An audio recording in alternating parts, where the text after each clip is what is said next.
Ko sola 2025. Gads Skorpioniem? Darbs. Gads nesīs izaicinājumus, bet arī lielas iespējas. Tavs fokus un neatlaidība ļaus gūt panākumus sarežģītos projektos. Veselība.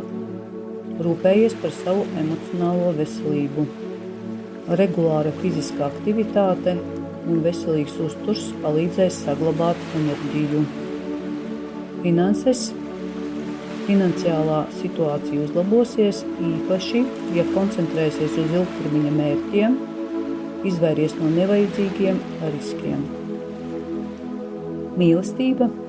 Attiecībās iespējamas kaislīgas un dziļas sarunas. Svarīgi būs uzturēt uzticēšanos. Brīvajiem skorpioniem būs iespēja veidot jaunas attiecības, spēcīgas saites. Garīgā attīstība. Pievērsies introspekcijai un iekšējam darbam. Meditācija un garīgas prakses palīdzēs tev atrast līdzsvaru.